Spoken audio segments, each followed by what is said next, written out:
An Image 10 production, presented in black and white. Under a cloudy late afternoon sky, a rural two-lane road winds through the countryside. A car approaches in the distance, passing barren trees and empty fields.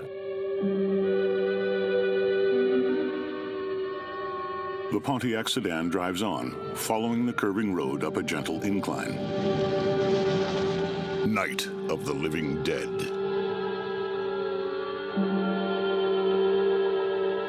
Screenplay by John Russo and George Romero. Production director, Vincent Cervinsky. Production manager, George Kosana. Photographed by The Latent Image, Inc. Sound engineers, Gary R. Striner and Marshall Booth. Special effects, Regis Cervinsky and Tony Patinello. Makeup, Hardman Associates, Inc.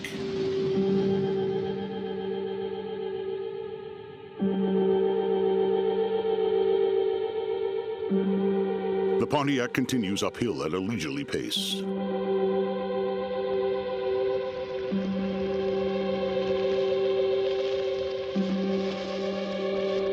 The car turns onto a steeper, unpaved road and passes a rusty sign marked Cemetery Entrance.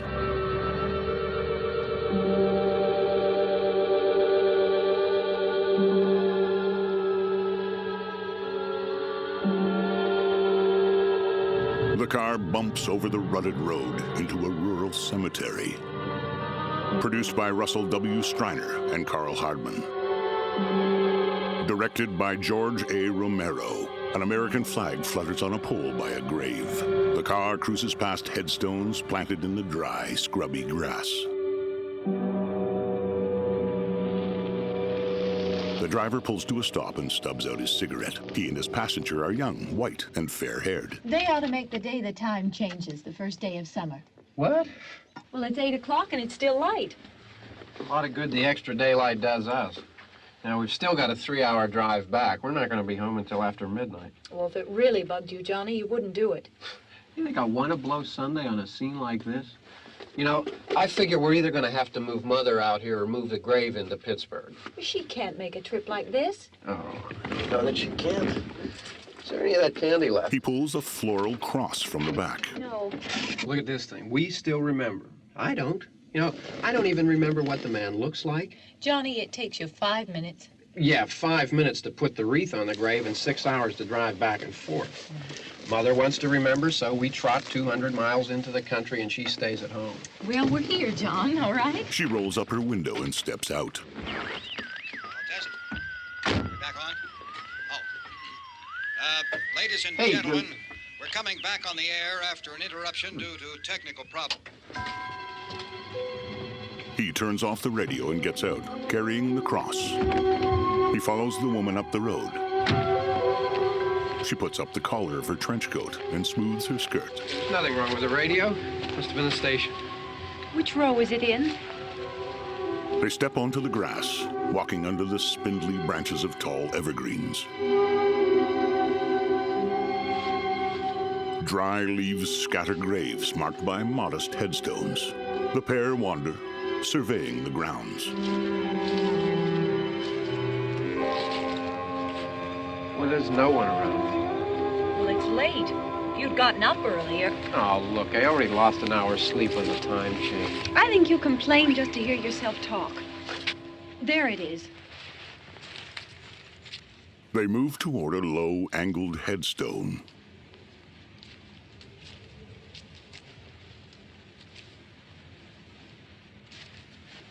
Johnny kneels, planting the cross in front of the stone. I wonder what happened to the one from last year. Each year we spend good money on these things. We come out here and the one from last year's gone. Well, the flowers die, and the caretaker or somebody takes them away. Yeah, a little spit and polish. You can clean this up. Sell it next year.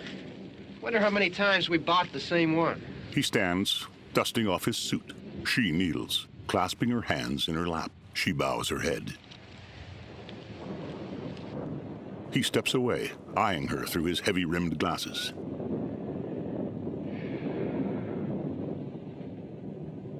Hey, come on, Barb. Church was this morning, huh? looks up. Light flashes in the sky. In the distance, a gaunt figure walks stiffly among the stones. Johnny watches him and dons his driving gloves.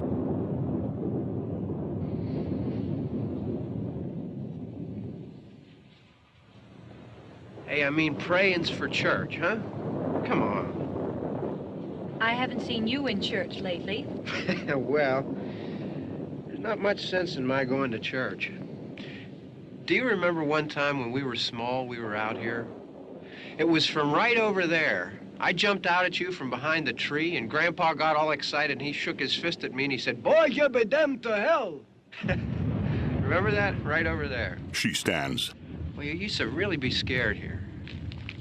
Johnny, You're still afraid. stop it now. I mean it. She moves away. He follows, smirking. They're coming to get you, Barbara. Stop it. You're ignorant. They're coming for you, Barbara. Stop it. You're acting like a child. They're coming for you. Look, there comes one of them now. He'll hear you. Here he comes now. I'm getting out of here. Johnny. Johnny bounds away as the gaunt man moves closer. His suit is tattered and dirty. Barbara keeps her head down. The man grabs her. Oh, no! Johnny runs over and tackles him from behind. Johnny! Help me! Barbara wrenches free as the two men grapple. The gaunt man bites Johnny's shoulder and claws off his glasses. Barbara cowers by a tall headstone. Johnny throws the attacker to the ground. The attacker hurls himself at Johnny, pulling him down. Johnny's head smacks the corner of a grave marker. He goes limp. The attacker peers up at Barbara. His slack mouth is filled with rotting teeth. He pushes himself upright. Barbara gapes at him, backing away. She runs. The man lurches after her, batting away hanging branches. Barbara trips, sprawling across the grass. She looks back, wild-eyed and panting. She's lost a shoe. She kicks off the other heel and scrambles to her feet. She clambers inside the car. The keys aren't in the ignition. She looks around, half frozen. She locks the door as the attacker reaches her. He smacks his palms against the glass in a frenzy. Barbara throws her arms against the glass, bracing the door.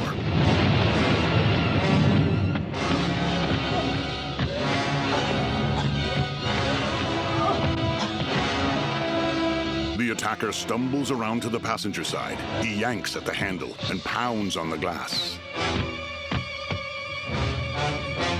He grabs a large rock from the grass and smashes it against the window.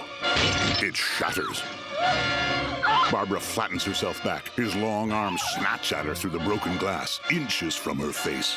She pulls the parking brake release. The car starts to roll downhill. The attacker stumbles with it, pulling at the door. The car picks up speed, leaving the attacker staggering along behind it.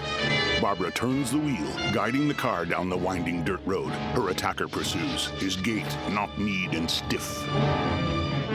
Fighting tears, Barbara looks back. The car crashes into the side of a tree, crumpling the fender and pinning her door closed. Barbara peers through the back window. Her pursuer picks up speed. She lets herself out the passenger side and runs. The man trudges after her, arms flailing. Barbara pelts through brush and weeds to the main road. She turns to look behind her, then races on, sobbing.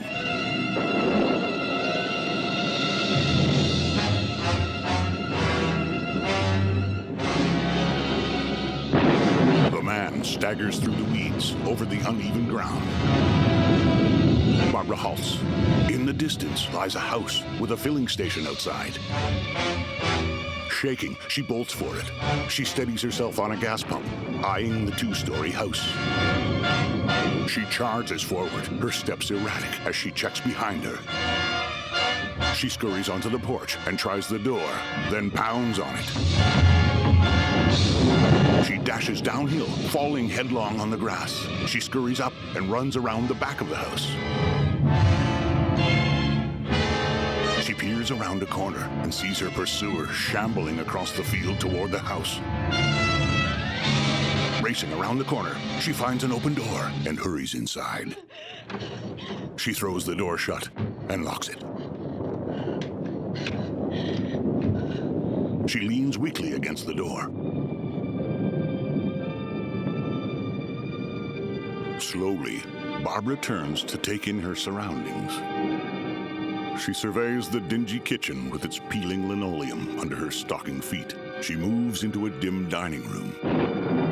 She eyes a large bay window and retreats to the kitchen.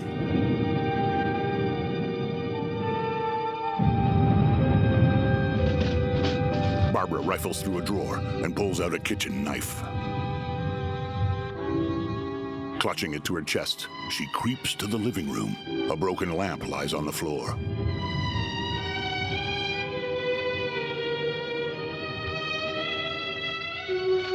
Barbara knocks a magazine from a shelf and flinches.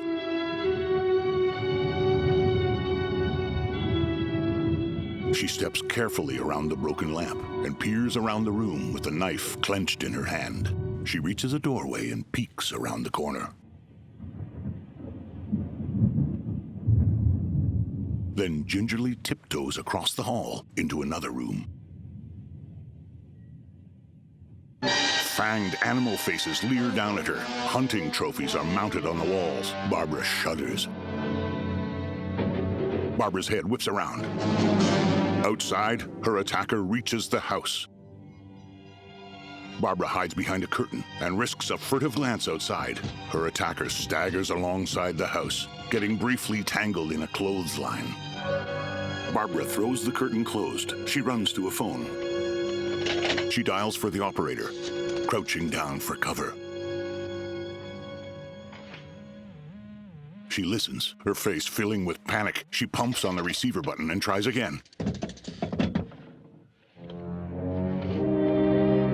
She shakes the phone, then hangs up.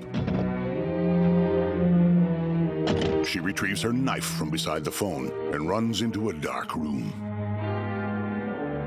Barbara crouches, peering into the darkness. She scuttles to a window. Night has fallen outside.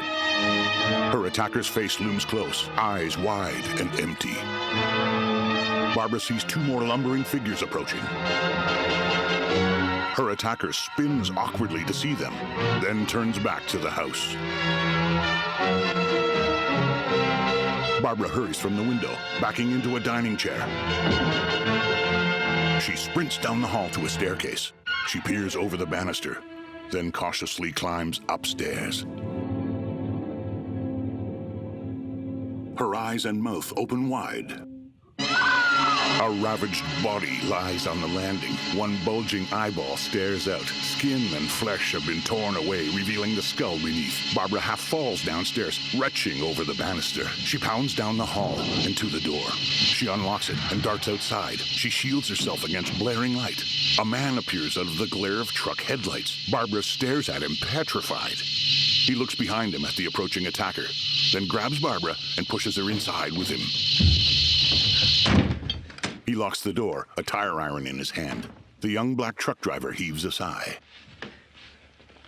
It's all right. He peers into the other rooms. Don't worry about him. I can handle him. Probably be a lot more of them as soon as they find out about us. The truck is out of gas. This pump out here is locked. Is there a key? Barbara stares dumbly. We can try to get out here if we can get some gas. Is there a key? He runs to the phone and dials. I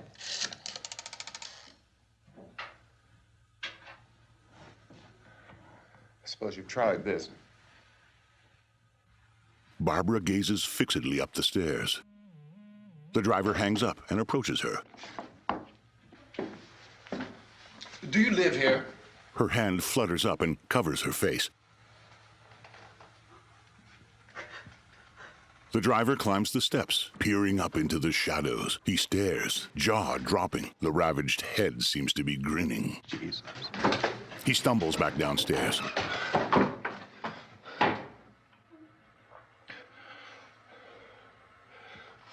We've got to get out of here. We have to get to where there's some other people. Maybe we better take some food. I'll see if I can find some food. Barbara moves as if in a trance, touching random objects. Her hand caresses the wall beneath the stairs. She looks down. Then quickly up. Blood drips down from the banister onto the floor. It splashes her hand. Barbara reels away.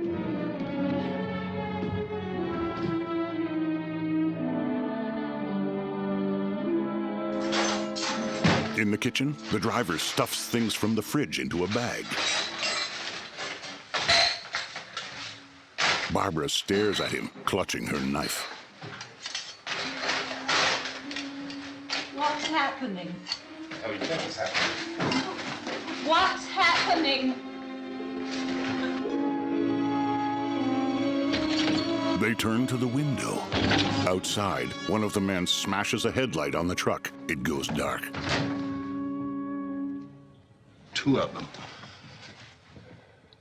The driver looks rapidly between Barbara and the window. He grabs her arms. There are two of them out there. Have you seen any more around here? I can take care of those two. I know you're afraid, but we have I to... don't know! I don't know! She jerks free. What's happening? The driver goes outside, where a man shields his eyes from the glare of the remaining headlight. The man smashes it.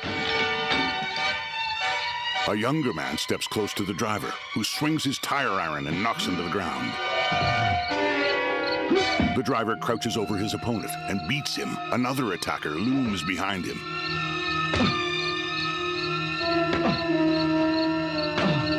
The new attacker grabs the driver's sweater and hauls him off. The driver smashes the attacker's head repeatedly with the tire iron.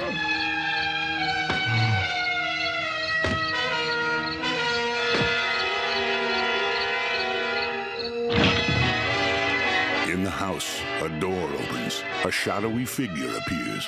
It steps into the light. The balding man's eyes are rolled back. Blood drips from his mouth. He spots Barbara, who sobs in an armchair. Outside, the driver gets up from the second attacker.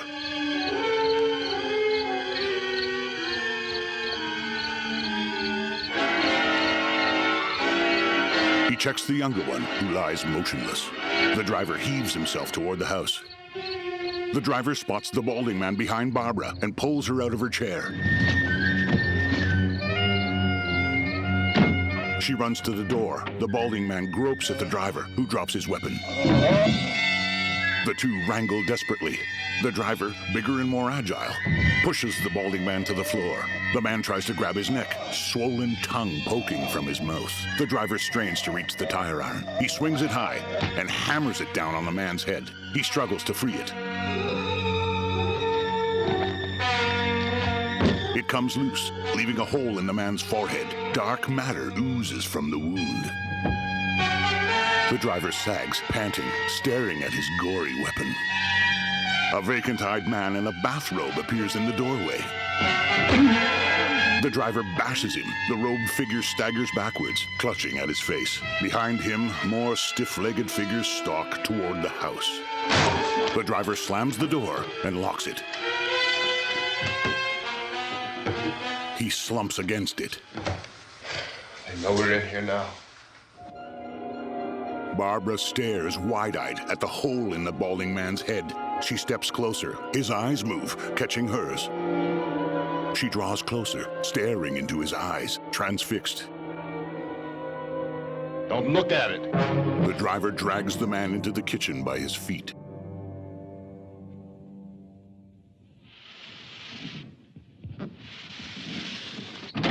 He opens the door. 4 shambling figures encroach upon the house. He drags the balding man onto the porch.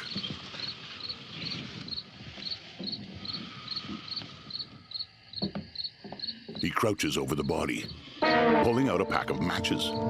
Looking up at the others, he lights one.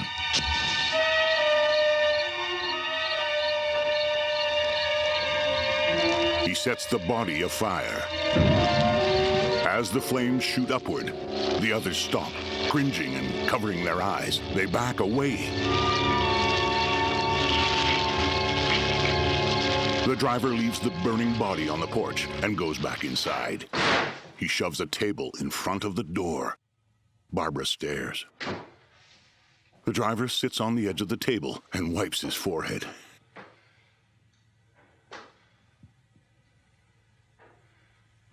He moves to a toolbox and flicks on the lights. Get some more lights on in this house. He rummages. Barbara looks around, her movements jerky and uncertain.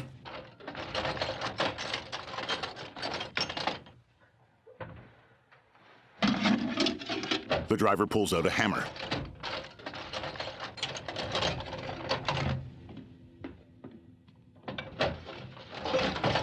Barbara returns with the kitchen knife. She watches the driver search drawers.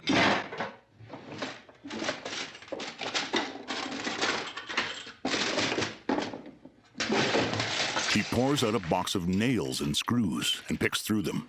Why don't you see if you can find some wood, some board, something there by the fireplace, something we can nail this place up. Barbara blinks at him helplessly. Oh, God damn! He goes to her. Look, I know you're afraid. I'm afraid too.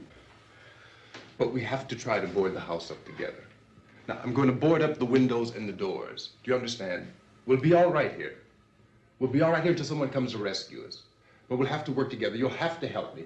Now, I want you to go in and get some wood so I can board the place up. Do you understand? Okay? Okay? She nods uncertainly. He gives her a gentle push. Barbara peers into the next room, then slowly enters.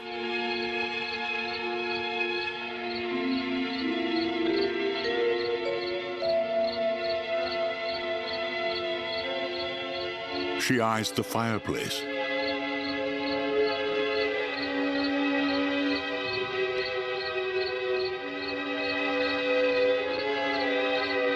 She stares at the mounted animal heads. She touches the switch on an ornate wooden box. The panels of the music box open and rotate. She stares at it, mesmerized. In the kitchen, the driver's unhinged an interior door. He grabs an ironing board.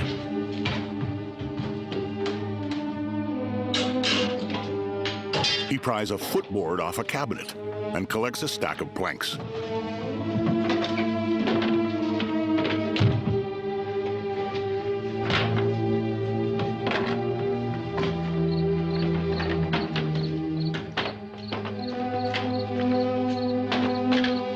Barbara gathers a few pieces of kindling from the fireplace.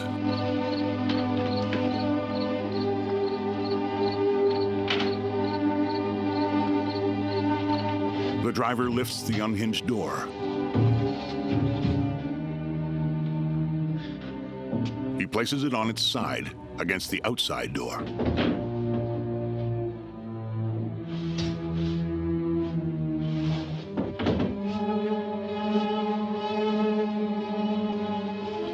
Barbara joins him, holding one end.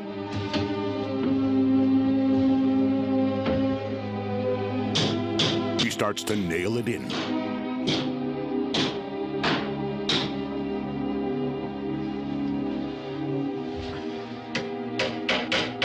Barbara flinches away from the noise.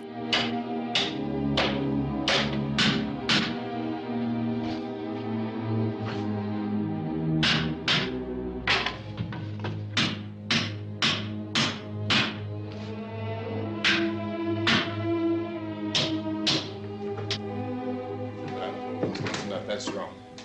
Here, I want you to pick out some nails. Pick out the biggest ones you can find. The driver nails planks across a window. There, this room looks pretty secure. If we have to, we can run in here and board up the doors. Won't be long for those things to be back pounding their way in here. They're afraid now. They move into the dining room. Barbara cradles the box of nails to her chest. They're afraid of fire. I found that out. The driver moves chairs away from a table. He clears the table. You know a place back down the road called Beekman's? Beekman's Diner? He overturns it.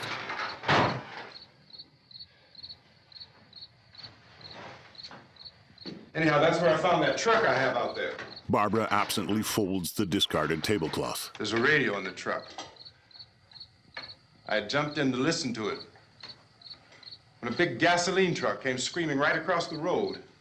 But there must have been 10, 15 of those things chasing after it, grabbing and holding on. He unscrews a table leg.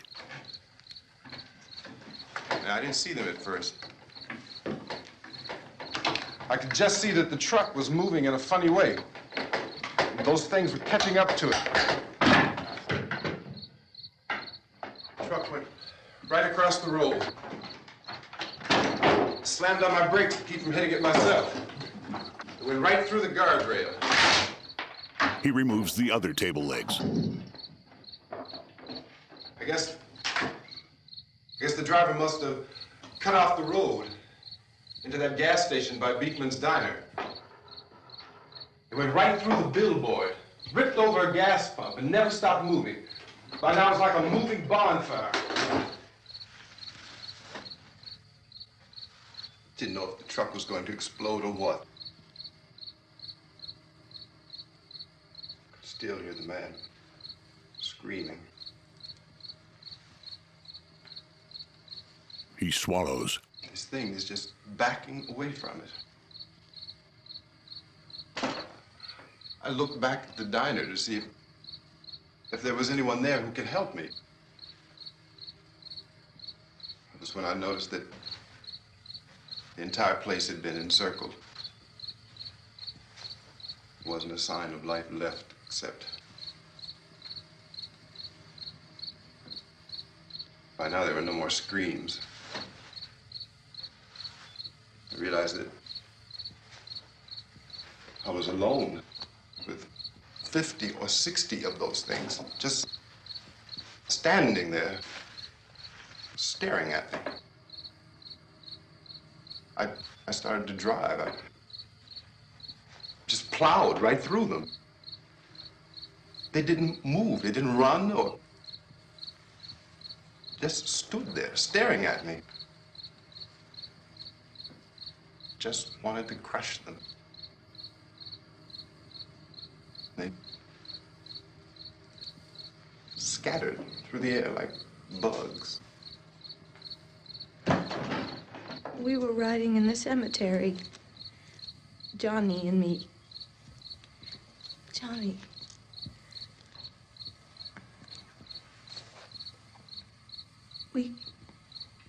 We came to put a wreath on my father's grave.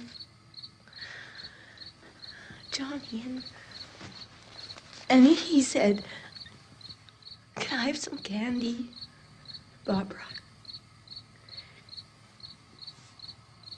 We didn't have any. And, oh, it's hot in here. Hot. Barbara claws at her trench coat.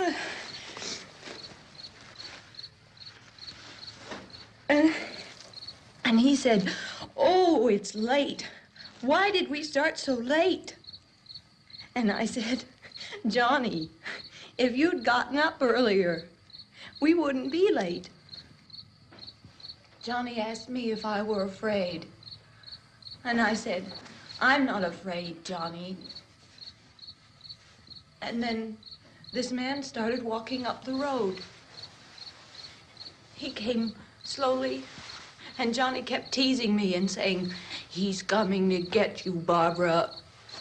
And I laughed at him and said, "Johnny, stop it." He drags the tabletop. And then Johnny ran away. And I went up to this man, and I was going to apologize. Why don't you just keep calm? And I looked up, and I said, "Good evening." And he grabbed me. He grabbed me, and he ripped at me. He held me, and he ripped at my clothes. I think you should just calm down. Oh, I screamed, "Johnny! Johnny, help me! Oh, help me!"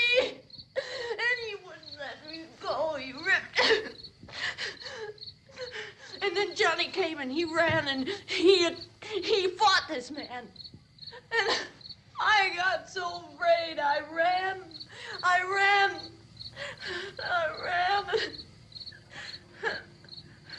And Johnny didn't come. We have to wait for Johnny.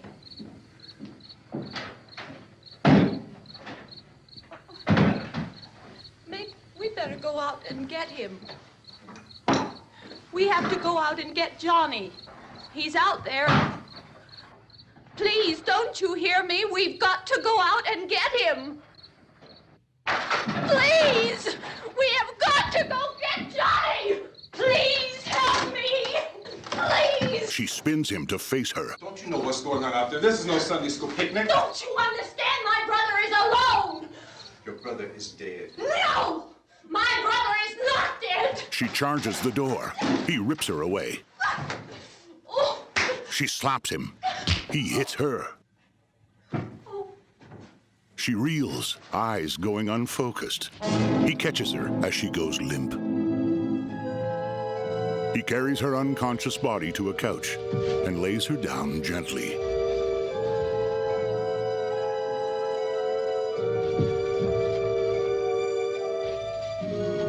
He undoes her trench coat, then steps away from her, almost fearfully.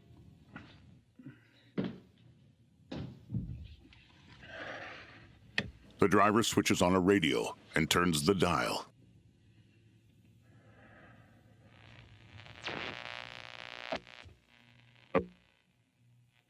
Because of the obvious threat to untold numbers of citizens, and because of the crisis which is even now developing, this radio station will remain on the air day and night. This station and hundreds of other radio and TV stations throughout this part of the country are pooling their resources through an emergency network hookup to keep you informed of all developments. He gets to work. We repeat, these are the facts as we know them. There is an epidemic of mass murder being committed by a virtual army of unidentified assassins. The murders are taking place in villages, cities, rural homes, and suburbs with no apparent pattern or reason for the slayings. It seems to be a sudden, general explosion of mass homicide. We have some descriptions of the assassins. Eyewitnesses say they are ordinary-looking people. Some say they appear to be in a kind of trance. Others describe them as being... The driver peers out the window. 3 men surround the truck. So, at this point, there is no really authentic way for us to say who or what to look for and guard yourself against. Misshapen monsters. Reaction of law enforcement officials is one of complete bewilderment at this hour. So far, we have been unable to determine that any kind of organized investigation is yet underway. Police, sheriff's deputies, and emergency ambulances are literally deluged with calls for help. The scene can best be described as mayhem. The driver lights wood in the fireplace. And Miami, along with the governors of several eastern and midwestern states, have indicated the National Guard may be mobilized at any moment. But He soaks a chair with lighter fluid. the only advice our reporters have been able to get from official sources is for private citizens to stay in their homes behind locked doors. Do not venture outside for any reason until the nature of this crisis has been determined. He tears up a curtain and wraps it around a table leg. Keep listening to radio and TV for any special instructions as this crisis develops further. Thousands of office and factory workers are being urged to stay at their places of employment. He lights the makeshift torch in the fire. However, in spite of this urging and warning, streets and highways are packed with frantic people trying to raise their families or apparently to flee just anywhere. We repeat, the safest course of action at this time is simply to stay where you are. The driver opens the door and pushes the armchair onto the porch. More lurching figures approach, one a naked woman. He sets the chair alight and kicks it down the steps. They stagger back.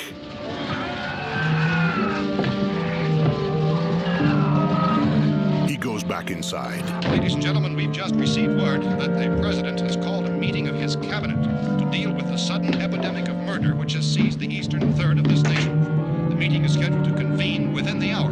He nails up another window. To be joined by officials of the FBI and joint chiefs behind closed doors. Soon, all the doors and windows are boarded up. Says there will be an official announcement as soon as possible following that meeting. He glances uneasily at the unconscious Barbara. Latest word also from National Press Services in Washington, D.C. now tells us that the emergency presidential conference, which we've just mentioned, will include high-ranking scientists from the National Aeronautics and Space Administration. The driver pulls an unhinged door toward him, unwittingly revealing a cellar door that is not boarded up. FBI, the Joint Chiefs of Staff, and scientists from NASA within the hour. All radio and TV stations throughout this part of the country, including the one to which you're listening, have joined their facilities in an emergency network to bring you this news as it develops. Barbara Urge you to stay stirs. tuned to radio and TV and to stay indoors at all costs. Late reports reaching this newsroom tell of frightened people seeking refuge in churches, schools, and government buildings, demanding shelter and protection from the wholesale murder, which apparently is engulfing much of the nation. The driver secures a door.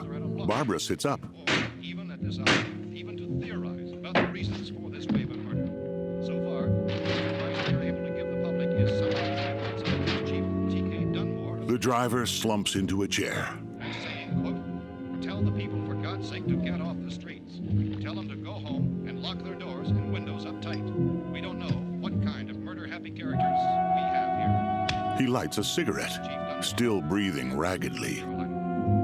So far, the only descriptions, the only clues anyone has of the killers come from frightened witnesses of some of the slayings. These eyewitness accounts variously describe... He goes to the closet and eyes a pile of shoes. Monsters, people who look like they're in a trance, and things that look like people but act like animals.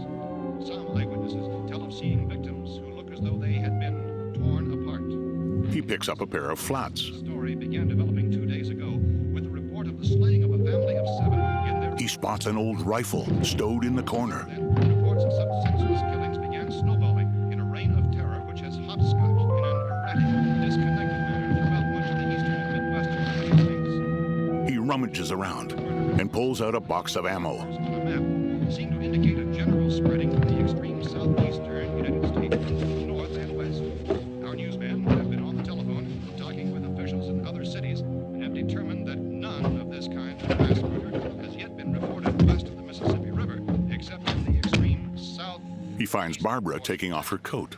Similar killings have been reported around the Houston and Galveston areas, but nothing like... I found a gun and some bullets out there. It was only late yesterday... Oh, and these. The flats. facing some kind of national... Barbara glares at him. Shrugging, he picks up her foot and puts one on. Enforcement agencies were of the opinion This that place is boarded up pretty solid now. in nature. However, as these We ought to be all right here for a while. dramatically, it was soon apparent that We have this the was gun something and more than the bullets. usual run of lawlessness. Food and the Some radio. officials began to suspect an obscure kind of conspiracy. Sooner or later, someone's Things as bound to come and get us out. creatures from outer space. So again, we joined with law enforcement agencies. He loads the gun. In the building, lock the doors and windows securely. Hey, that's us. We're doing all right. Cautious of any suspicious strangers, and keep tuned to your radio and television for survival instructions and further details of this continuing story. Look, I don't know if you're hearing me, Goes on in the absence of any law. but I'm going upstairs now. It's almost as though some critical balance of If anything should try to break in here, I can hear it from up there. I'll be down to take care of it. savage killers. We repeat, this radio station. Everything is all right for now. I'll be back to reinforce the windows and doors later. But you'll be all right for now, okay? He touches her cheek. Okay. Dateline on this report is Cumberland, Maryland. Civil defense officials in Cumberland have told newsmen that murder victims show evidence of having been partially devoured by their murderers. At the top of the stairs, the driver edges past the corpse. It's a woman, her body mostly intact.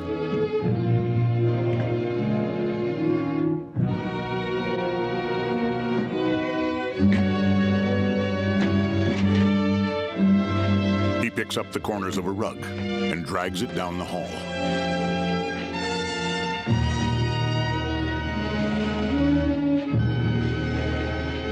He tugs it into a bedroom.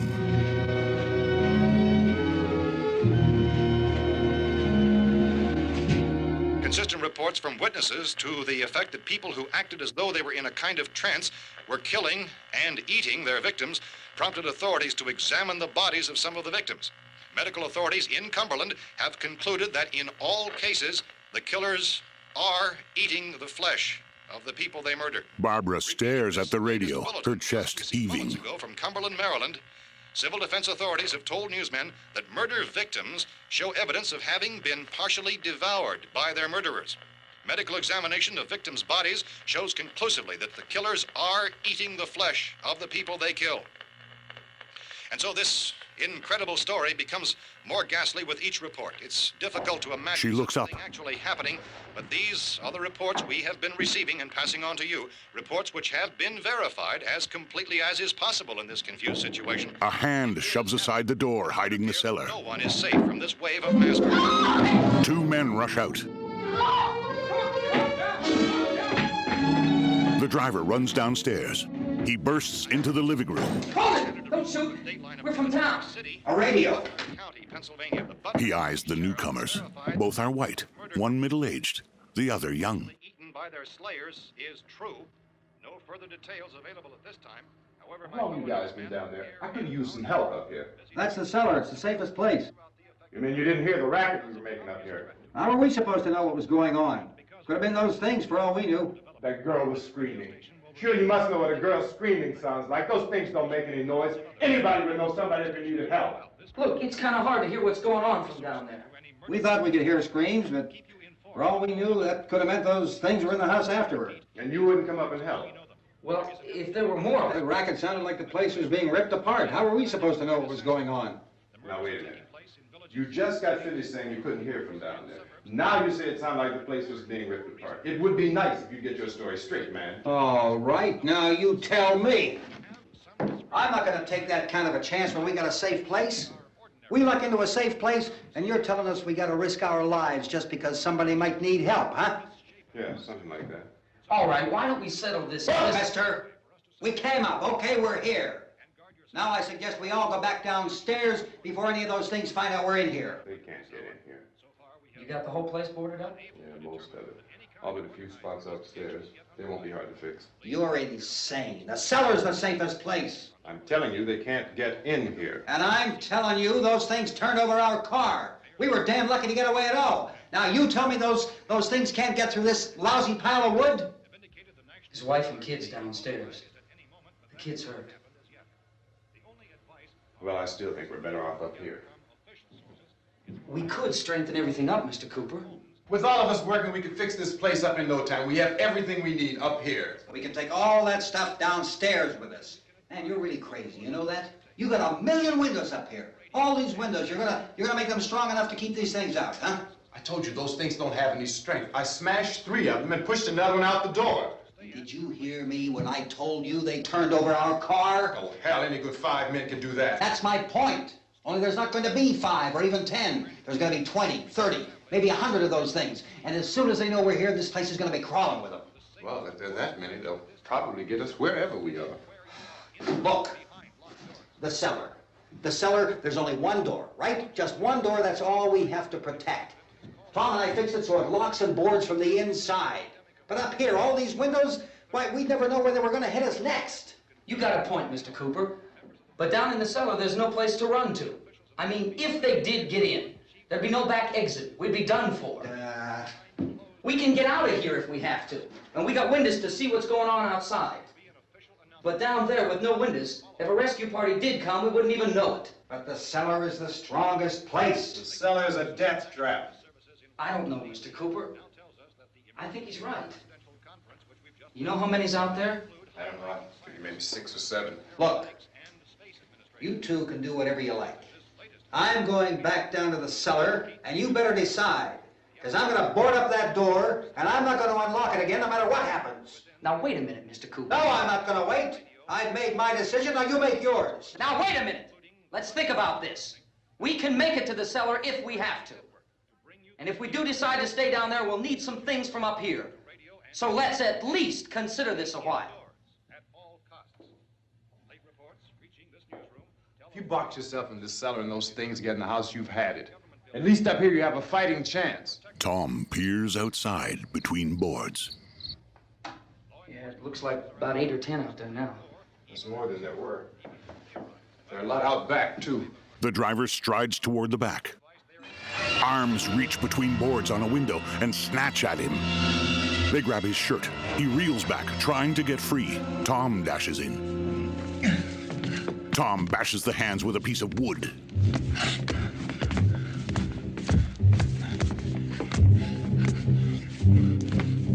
Tom gapes in horror as more hands appear. The driver frees himself and pulls up the rifle. A vacant face appears behind the grasping hands. The driver shoots one of the attackers through the chest. It reels back, staring down at the wound. Then slowly looks back up. Harry? It's all right. Harry, what's happening? It's all right. The three men inside stare out the gap. Hands grasp at the rifle. The driver fires again. The attacker staggers, then looks up at them, expressionless.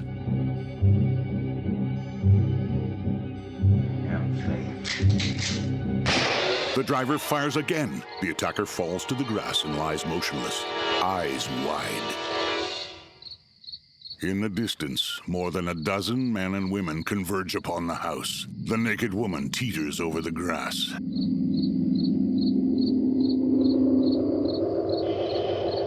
A burly man's mouth hangs open, his chest crudely stitched together. The flesh is peeling off a short man's jaw. A blonde woman with a decaying face gropes at a tree. She picks off a wriggling bug and shoves it in her mouth. We gotta fix these boards. Cooper stares. You're crazy. Those things are going to be at every window and door in this place. We've got to get down into the cellar. Go down in that damn cellar. Get out of here! I'm taking the girl with me. You leave her here.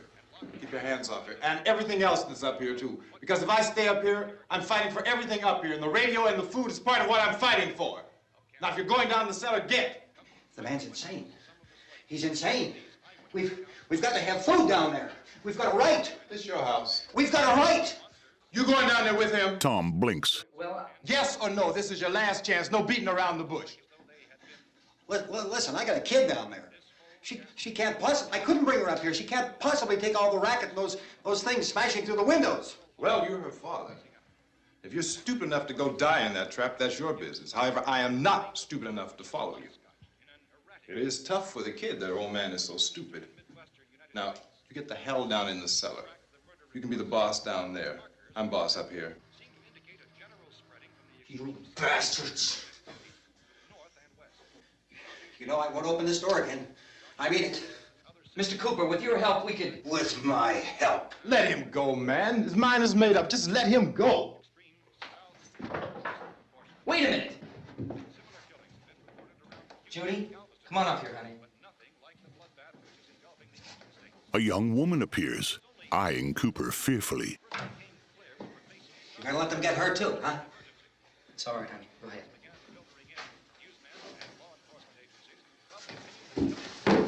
Cooper storms through the cellar door and slides a plank in place to bar it.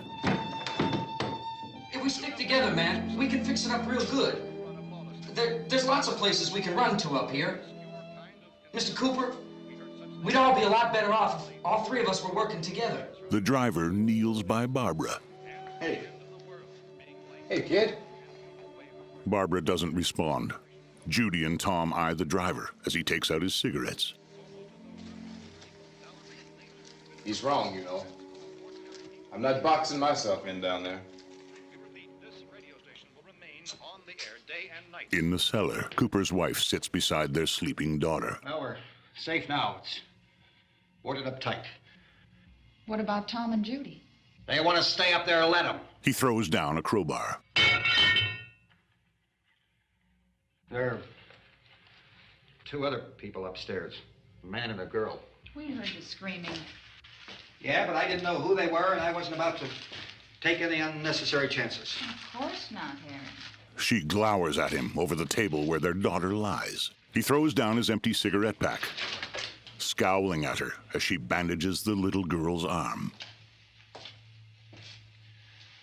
He pats the girl's head. Is she all right? I don't know what it is. She feels warm. Maybe it's shock. Where'd you get the bandage? Some laundry in a basket. I tore a sheet. Cooper lights a cigarette from his wife's purse. He paces. Let them stay upstairs. Let them. Too many ways those monsters can get in up there. We'll see who's right. We'll see when they come begging me to let them in down here. That's important, isn't it? What? To be right, everybody else to be wrong. What do you mean by that? She waves dismissively. Does anyone up there know why we're being attacked? Whatever it isn't just happening here. It's some kind of mass murder. It's going on everywhere. The radio said to stay inside. Radio? Radio upstairs. I heard a news bulletin. There's a radio upstairs and you boarded us in down here? I know what I'm doing. What did it say? Nothing. Nothing. They don't know anything yet. There's mass murder everywhere, and people are supposed to look for a safe place to hide. Take the boards off that door. We are staying down here, Helen. Harry, that radio is at least some kind of communication. If the authorities know what's happening, well, they'll send people for us to tell us what to do. How are we going to know what's going on if we lock ourselves in this dungeon? Cooper throws down his cigarette. Helen purses her lips and bends back over the little girl. We may not enjoy living together, but dying together isn't going to solve anything. Those people aren't our enemies. Mr. Cooper! Mr. Cooper, Ben found a television set upstairs. Let's go up. Tom? Yeah. If Judy would come downstairs for a few minutes, Harry and I could come upstairs. Okay, yeah, right away. On the main floor, Tom goes to Judy. Will you do it? Do I have to? Look, honey, nothing's gonna get done with them down there and us up here. Do this for me. Okay. Okay, open up. Cooper opens the door, gritting his teeth. He lets Judy pass and go downstairs.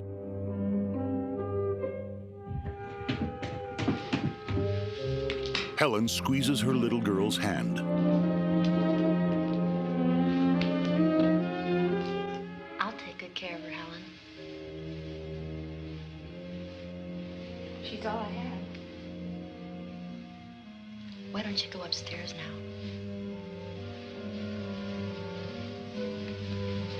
With a last look at her daughter, Helen smiles gratefully at Judy and heads upstairs. Judy adjusts the girl's blankets and sits on the edge of the table. Upstairs, Cooper looks around suspiciously. Helen notices Barbara lying on the couch, examining a doily with rapt attention. Her brother was killed. Hey, give me a hand with this thing. I gotta go help Ben with the television.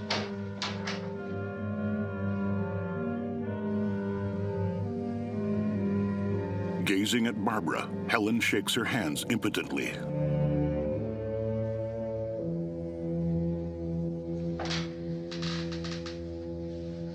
She sits and fiddles with her wedding ring.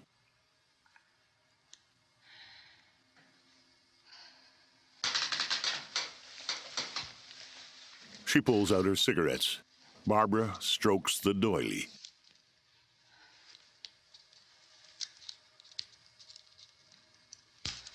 Barbara starts. She stares as Helen lights a cigarette. Don't be afraid of me. I'm Helen Cooper, Harry's wife. Barbara's expression is vacant, as if in a trance. This place is ridiculous. Look at this. There's a million weak spots up here. Give me one of those. He lights a smoke, eyeing Barbara. Her brother was killed.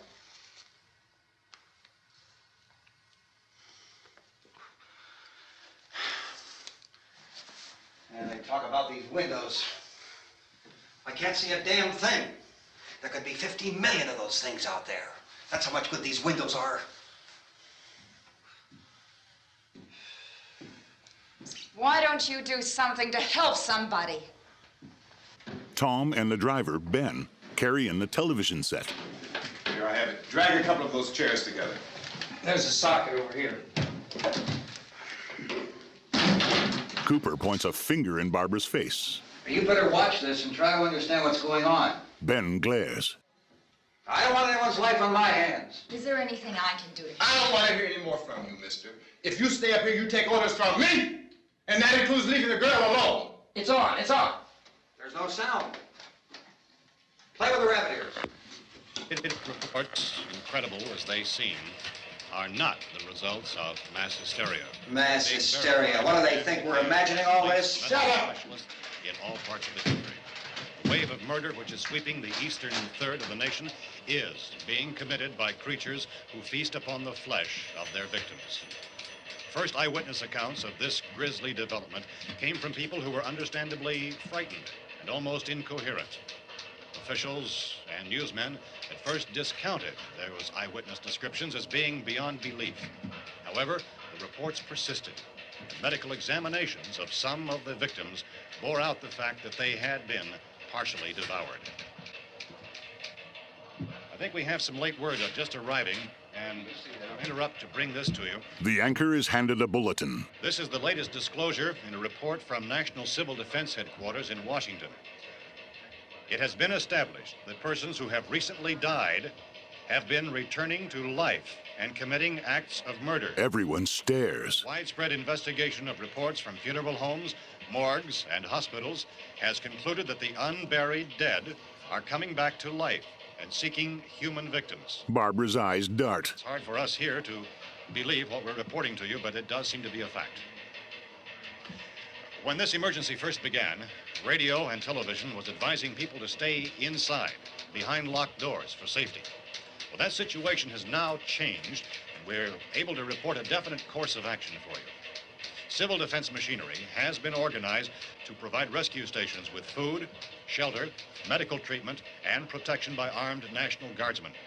Stay tuned to the broadcasting stations in your local area for this list of rescue stations. This list will be repeated throughout our news coverage. Names of rescue centers begin appearing on the screen. And make your way to that location as soon as possible. So we have that truck. If we can get some gas, we can get out of here. There's a pump out by the shed. I know, that's why I pulled in here, but it's locked. Called this afternoon by the president. Since convening this conference of the presidential cabinet, the FBI, the Joint Chiefs of Staff, the CIA has not produced any public information. Why are space experts being consulted about an earthbound emergency?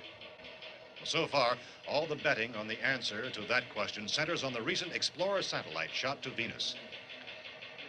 That satellite, you'll recall, started back to Earth, but never got here. That's the space vehicle which orbited Venus and then was purposely destroyed by NASA when scientists discovered it was carrying a mysterious high-level radiation with it.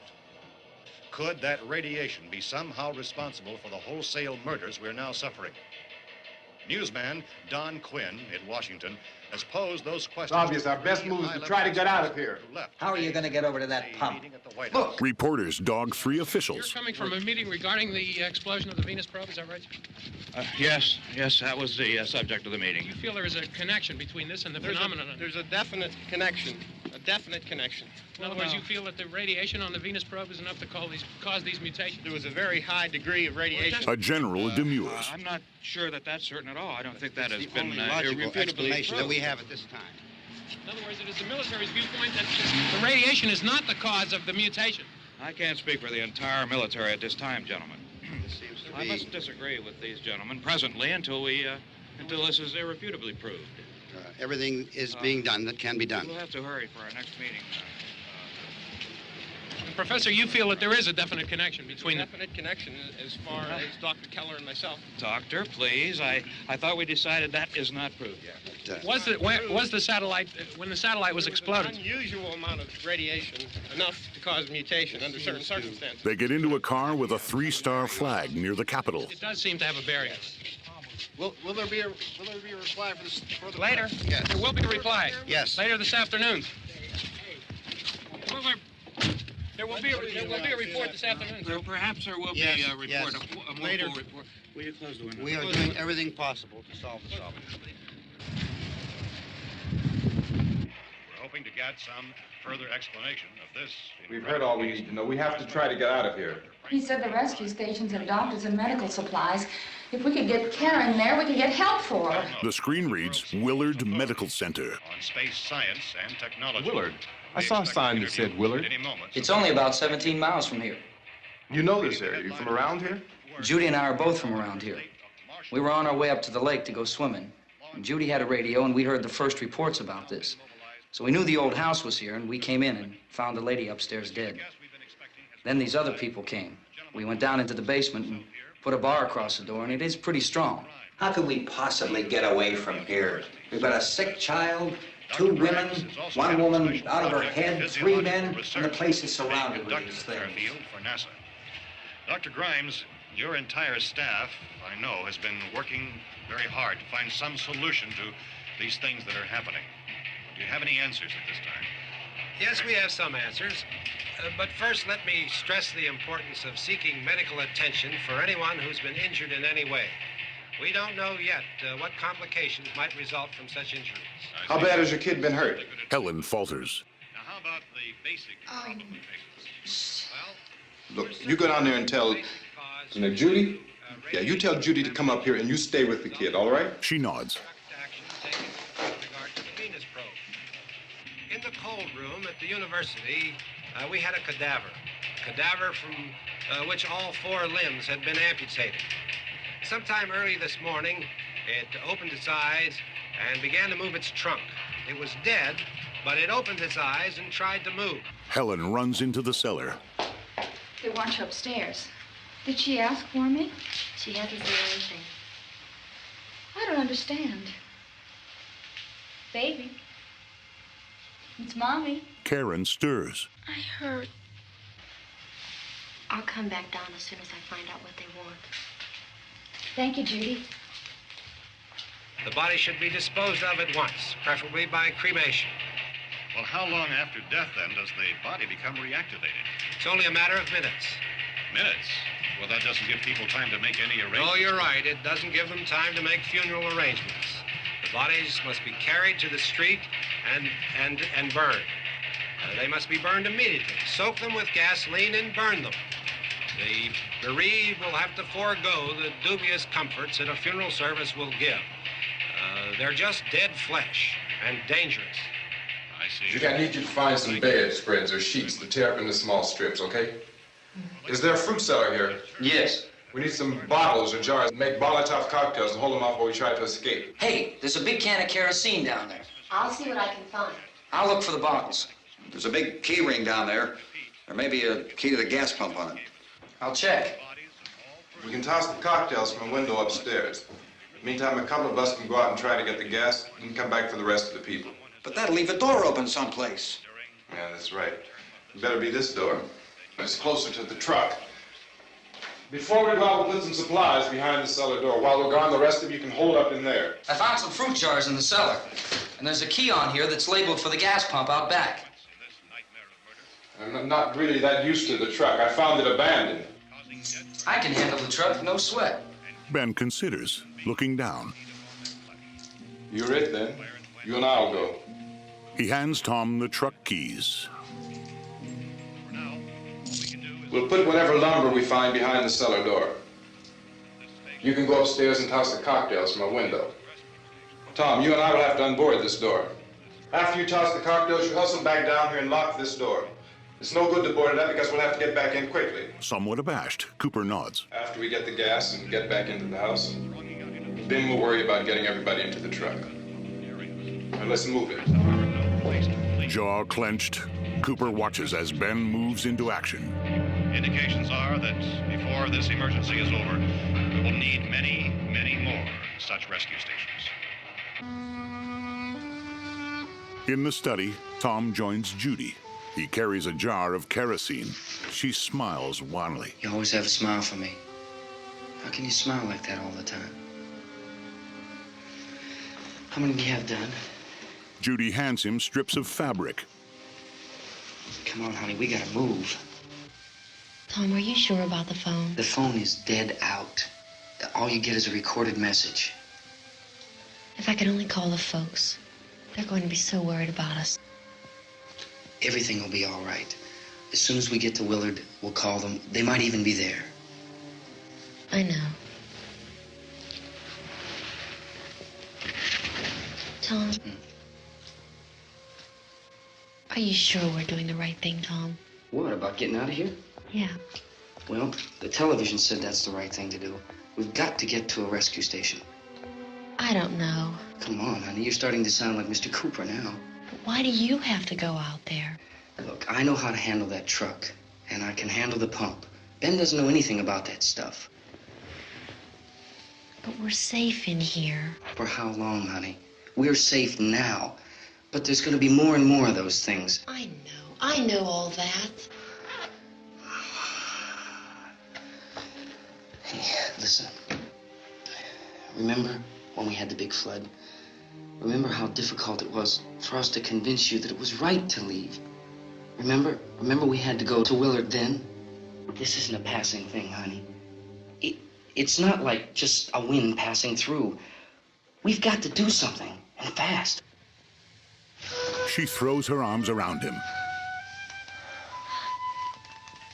I just don't want you to go out there, that's all. Hey, Smiley. Where's that big smile for me? Boy, you're showing no use at all, aren't you? We've got work to do, honey. And you... She pulls back, studying his face. He kisses her tenderly. He gets back to work. Cooper takes a box of prepared jars from Ben. We better get her downstairs. We have to go downstairs now, Barbara. She peers up at Ben. She's right. You have to go downstairs now, just for a little while, until we get back. Then we can all leave. Oh, I'd like to leave. Yes. Ben ushers her to the cellar. Judy follows.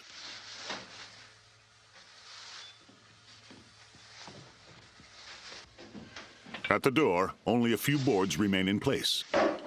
Tom hands Ben the hammer. Ben takes it with a deep breath. Good luck. Yeah.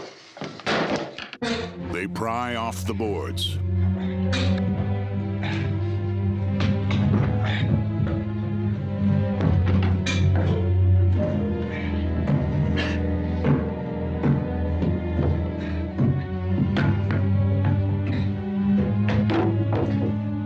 Judy peers out from the cellar. She catches Tom's gaze and tries to smile.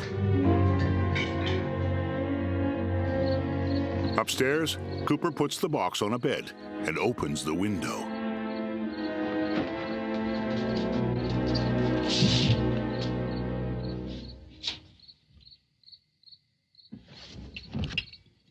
Below, dozens of the dead mill around the truck. Ben has a lit torch. You ready upstairs? Yeah. Okay, toss them. Cooper lights a wick. He hurls the jar out the window. Flames spread out just in front of the truck. The dead throw up their arms and stumble back. Cooper tosses another. The mob starts to retreat. He lobs a third. Then the last. The dead men and women below wail and flounder. One careens away, clothes burning. It thrashes past the truck, engulfed in flame. Cooper pounds down the stairs. Go ahead, go on! Tom opens the door and charges out. Ben follows with the gun and torch. A ghoulish figure grabs Tom. He pulls free, tearing its shirt. He scrambles into the truck, kicking away attackers. Ben aims the shotgun. Tom fumbles the keys as a ghostly pale man paws at his window. I'm going with him. Get back in the cellar. I'm going! It's too late. It's too late. Judy pelts out the door. Tom sees her, aghast. Cooper locks the door behind her. Unless you're coming, come on. Get in. Judy climbs in beside Tom. Lumbering figures approach as the flames flicker out. Ben shoots one through the chest. It falters, then keeps coming. Holding holding them at bay with the torch. Ben climbs into the pickup bed. A dozen attackers converge on him. Inside, Cooper secures the door and peers out. The truck is surrounded. Ben brandishes his torch desperately. A white-haired man's suit catches fire. He bats clumsily at the flames. As Tom backs up the truck, the attackers hold on. They drop off one by one. Tom veers the truck around, knocking them back. Cooper watches them disappear into the darkness. He looks around frantically. The dead trudge after the truck. Cooper looks out another window. The truck reaches the shed. Dozens stagger after them, well behind. Ben jumps out of the back, putting down the torch. Tom tries to unlock the gas pump. Come on! This key won't work. Watch it. Ben shoots off the lock. As Tom spins round, the pump sprays gas over the truck. Watch the torch! The gas ignites. In the house window, Cooper's face falls. Tom flounders, panicking. You gotta get away from the pump! Ben grabs a rug from the back and beats at the flames. Tom climbs in beside Judy. He drives, the rear of the truck on fire. Tom! Turn your cars and get out of the truck! Tom drives on, craning to look behind him with wild eyes. Cooper watches, frozen in place. A swarm of dead people pours over the lawn. Ben struggles to put out the flames by the pump. Tom stops as flames roar in the truck bed. He opens his door. Let's get out of here! Judy stays put. Come on, come on! My jacket's caught. He rushes back. The truck explodes. Cooper covers his eyes. Ben rears back, staring as the truck is engulfed in flames. Cooper stares out the window, licking his lips nervously. He closes the curtain. Ben tears his eyes from the truck and takes in the advancing mob.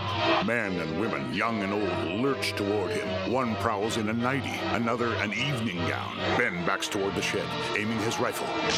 He shoots a man through the heart. The man rears back, then trudges onward. Ben grabs the torch and jabs it at the encroaching mob. They shrink from the flame, and he leaps through a gap. He wards them off with the torch.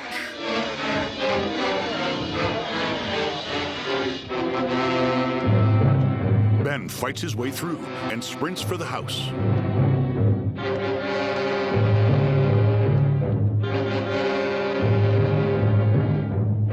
He reaches the porch. Cooper freezes. Ben rams the door. Cooper! Cooper stands at the cellar door. Ben swipes the torch at a man mounting the steps. Ben kicks the door in, spotting Cooper standing inside. Ben slams the door shut, glowering. Cooper's mouth works as Ben pushes an unhinged door over the outer one. Cooper runs to help hold it shut as it quakes. Ben nails the door in place.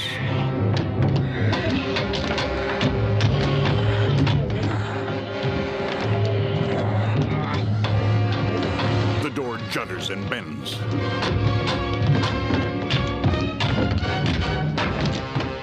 Still holding the door, Ben and Cooper glare. Ben punches him, then knocks him down. Cooper crawls away. He pulls himself up and Ben slugs him down again.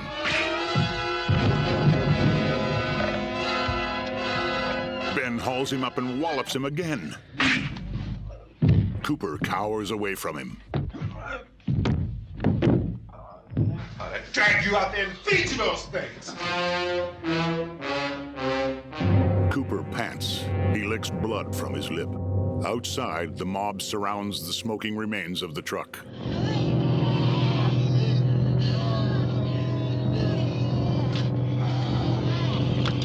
An arm reaches in the shattered back window, grabbing at the motionless, huddled figures inside. More hands grope and snatch, tearing away hunks of flesh.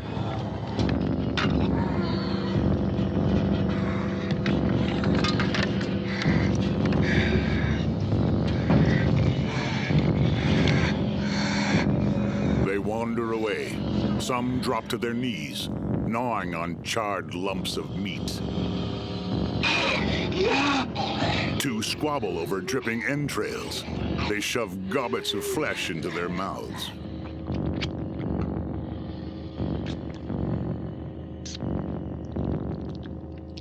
A shirtless man's long tongue strips a bloody bone. Another peels skin from a feminine hand with his teeth. Ben limps away from the window. He wipes a hand down his face. He sinks down, cradling the rifle. He takes long, queasy breaths. Helen comes upstairs. Cooper's nursing a bruised cheek. Isn't it 3 o'clock yet?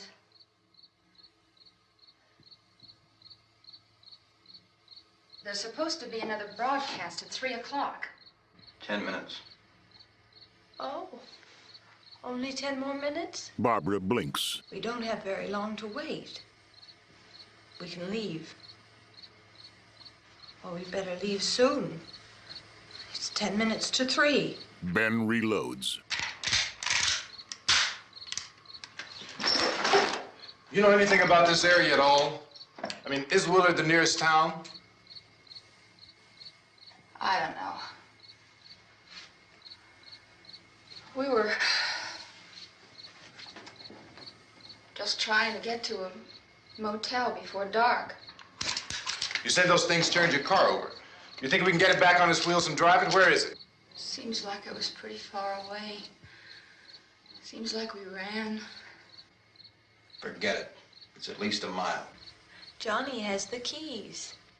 You're gonna carry that child a mile through that army of things out there? I can carry the kid. What's wrong with her? How'd she get hurt? One of those things grabbed her. Bit her on the arm. Ben's brows shoot up. What's wrong? Who knows what kind of disease those things carry? Is she conscious? Barely. She can't walk. She's too weak. Well, one of us could try to get to the car. You gonna turn it over by yourself? You can't start the car. Johnny has the keys. Ben goes to Barbara. You have a car? Where? Where is it? You won't be able to start it. Yeah, I know. But where is it? The dead on the lawn grow agitated, fighting over shreds of flesh. Ben turns on the TV. Cooper stares out between boards. Good Lord. A blonde woman peers up, chewing, her face covered in gore. The man in boxers picks strips off the meat clutched in his hand. Being monitored closely by scientists at all the radiation detection stations. At this hour, they report the level of the mysterious radiation continues to increase steadily. So long as this situation remains, government spokesmen warn that dead bodies will continue to be transformed into the flesh-eating ghouls. All persons who die during this crisis, from whatever cause, will come back to life to seek human victims unless their bodies are first disposed of by cremation.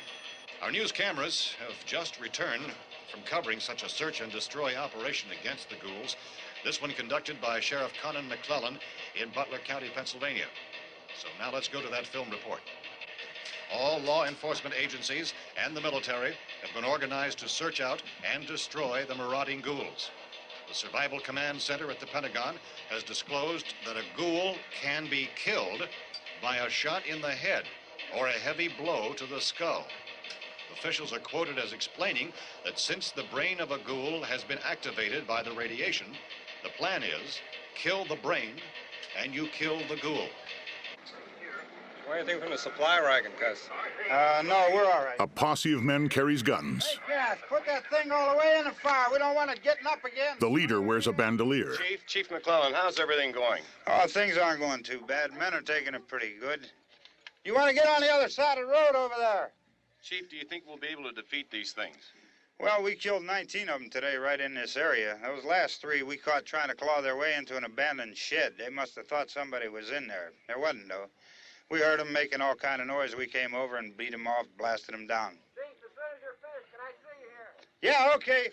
Chief, if I were surrounded by 6 or 8 of these things, would I stand a chance with them? Well, there's no problem. If you had a gun, shoot him in the head. That's a sure way to kill him. If you don't, get yourself a club or a torch. Beat him or burn him. They go up pretty easy. Well, Chief McClellan, how long do you think it will take you until you get the situation under control? Well, that's pretty hard to say. We don't know how many of them there are. We know when we find them, we can kill them. Are they slow-moving, Chief? Yeah, they're dead. They're all messed up. Well, in time, would you say you ought to be able to wrap this up in 24 hours? Well, we don't really know. We know we'll be into it most of the night, probably into the early morning. We're working our way toward Willard, and we'll team up with the National Guard over there, and then we'll be able to give a more definite view. Thank you very much, Chief McClellan. This is Bill Cardill, WIC TV 11 News. Thank you, Bill, for that report. Official spokesman declined to speculate just how long it may take to kill off all the flesh eaters, so long as the heavy rain... The lights go out. Everyone starts. Is the fuse box in the cellar? I don't know. Ben heads down. It isn't the fuse. The power lines are down. Helen, I have to get that gun. Haven't you had enough? But 2 people are dead already on account of that guy. Take a look out that window. Ben reappears. Outside, a rotted hand picks up a rock. A man grabs a heavy table leg and steps onto the porch.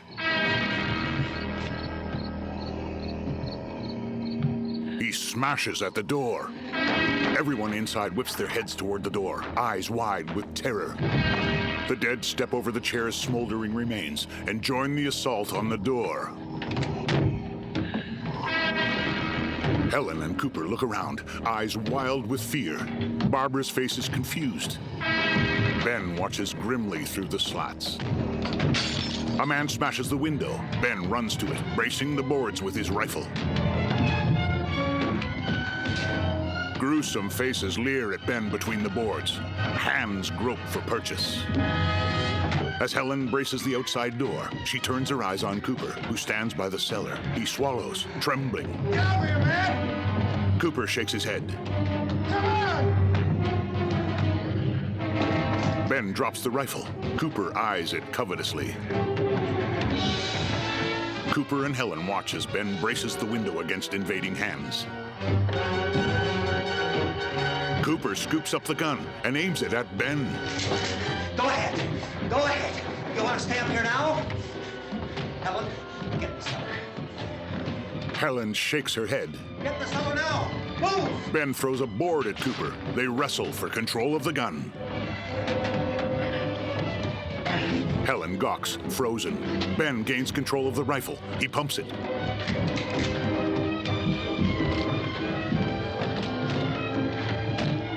Ben shoots Cooper in the side. Cooper collapses against the shelf. The outside door splinters above Helen's head. She struggles as hands tear at her.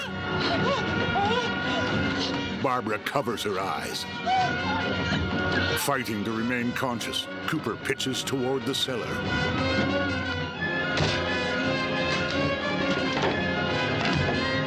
He labors down the stairs, half sitting. Gripping the banister, he stares over at Karen, lying on the table. His vision blurs. He staggers toward his daughter.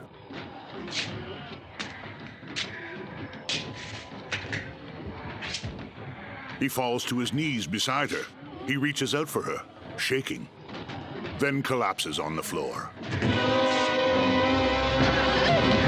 At the front door, a massive arm is wrapped around Helen's neck. She writhes helplessly. Barbara watches from behind her hands. Door panels are torn away above the plank. Ghoulish faces crowd the opening, snapping at Helen. Barbara watches, shivering. She grabs a board and presses it against the door. Hands paw at her long hair. Helen frees herself and runs for the cellar. Karen kneels over her father, gnawing on a hunk of his flesh. Karen? Karen drops it and stands, dark eyes staring at Helen. She reaches up with blood smeared across her chin. Helen backs away. Oh, baby. Helen trips and falls backward, hitting her head. Karen takes a pointed trowel from the wall. She raises it in both hands over her head. Helen stares up pleadingly at her daughter. In the shadows, Karen thrusts the tool into her screaming mother's chest. She plunges it down again and again.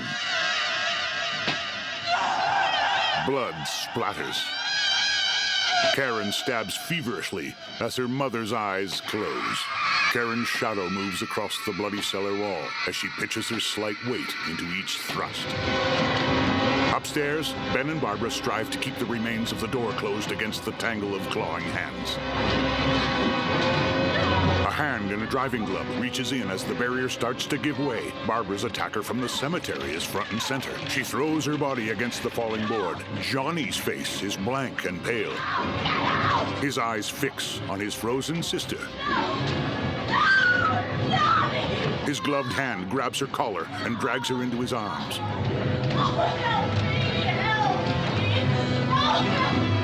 Johnny drags her down into a cluster of writhing bodies. Ben fights to reach her. Attackers break into the house through the door, then the window. Ben backs away from Barbara's attacker. Karen stalks out the cellar door behind him. She grabs his arm, then claws at his face. He throws her off and retreats through the cellar door with the rifle. She hurls herself at the closing door. Ben presses his weight against it and struggles to bar it.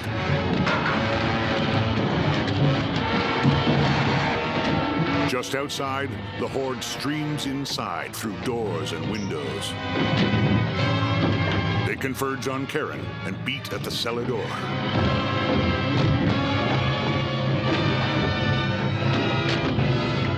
Ben wedges planks across the rocking door.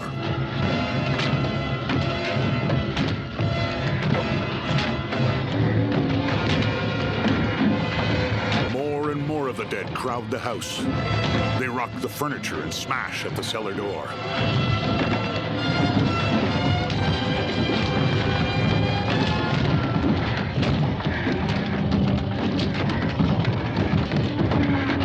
Ben kneels at the top of the stairs behind the shuddering door. He creeps shakily down the steps. He sees Cooper, lying glassy-eyed on the floor. He turns and spies Helen with the trowel lodged in her chest. Cooper stirs. Ben's weary face is illuminated by a shaft of light. He aims as Cooper sits up. He fires. Ben collapses against a wall, panting.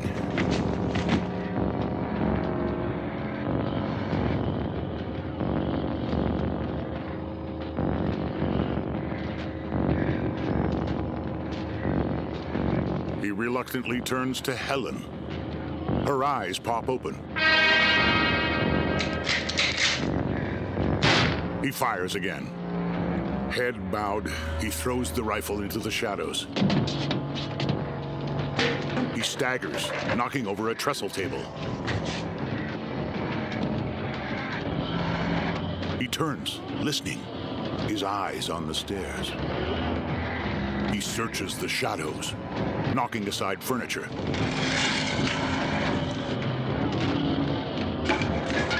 He retrieves the gun.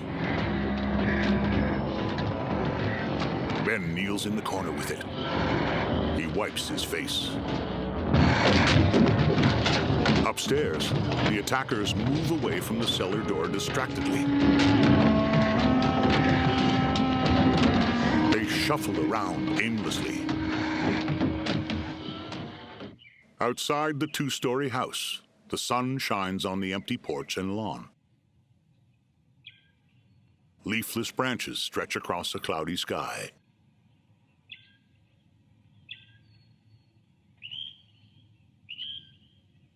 A helicopter approaches over the tree line.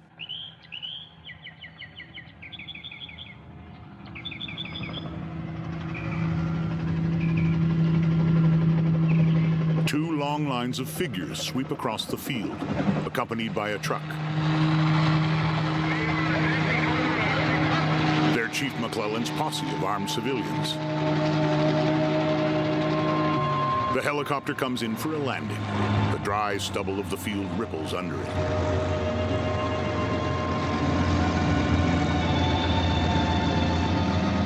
It touches down near the men. A police wagon crosses a bridge.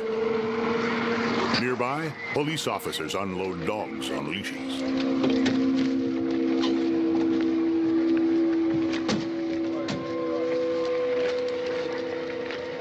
Tired posse members slump against a post. Hey, Vince, Al, you want to get about 4 or 5 men and a couple dogs? There's a house over here behind those trees. We want to go check it out. You still here, Bill? Yeah, Chief, we're going to stay with it till we meet up with the National Guard. Where'd you get the coffee? One of the volunteers. You're doing all the work. You take it. Thank you. We should be wrapped up here about 3 or 4 more hours. We'll probably get into Willard then. I guess you can go over there and meet the National Guard. Nick, you and the rest of these men want to come with me? Well, Bill, I'm checking the office, see what's happening. All right, Steve. Tell them we're going to stay with it, and everything appears to be under control. The cameraman nods. Dogs strain at their leads. The chief plods across the grass after them. Inside the house, Ben dozes. He stirs.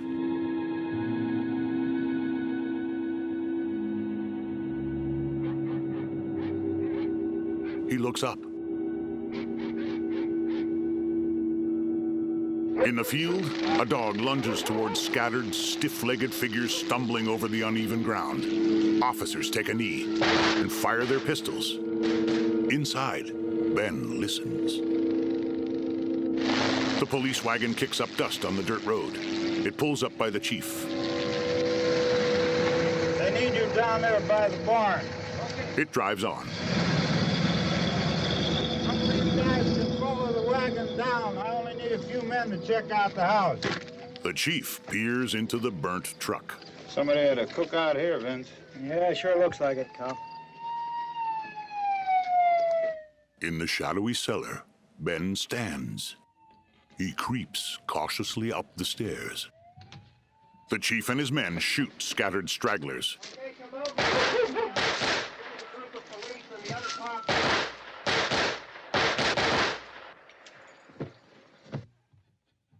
Ben puts down his rifle at the top of the stairs. He lifts the boards away from the door. Outside, a dead man is shot through the head. He topples to the ground. He's a dead one. Get up here. Nick, Tony, Steve, you want to get out in that field and build me a bonfire? Carrying the rifle, Ben peeks out of the cellar door. He takes in the trashed living room.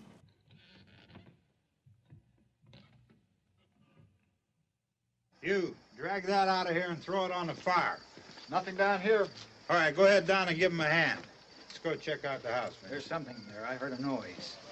Ben sticks his rifle out a window. He stays hidden, eyes watchful. All right, Vince, hit him in the head, right between the eyes. Vince shoots. Ben flies back onto the carpet.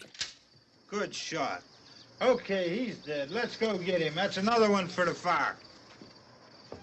In still images, the posse enters the house. Ben lies dead, with a bullet hole in his forehead. Posse members wield huge metal hooks. A man poses with his boot next to Ben's face. All right, send the wagon through directly on over. Starring Dwayne Jones as Ben, Judith O'Day as Barbara, Keep those dogs back off of those things. Carl Hardman as Harry Cooper, Marilyn Eastman as Helen, Keith Wayne as Tom, and Judith Ridley as Judy. One of the hooks is lodged in Ben's chest. Men drag his body outside.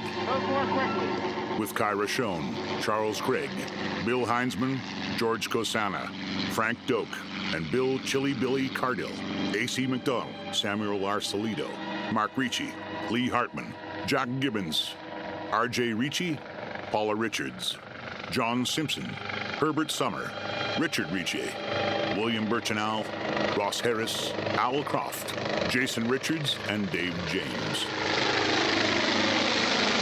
Planks are piled for a bonfire. Sharon Carroll, William Mogish, Steve Hutzko, Joanne Michaels, Philip Smith, Ella Mae Smith, and Randy Burr. Ben's body is laid atop a pile. His head lies next to Barbara's attacker. Come ahead with the motorcycle, please. Special thanks to WIIC TV and KQV Radio and the Pittsburgh Police Department. Hey, Randy, light these torches over here. People in the back, way in the back. As the pile bursts into flames, the posse trudges away.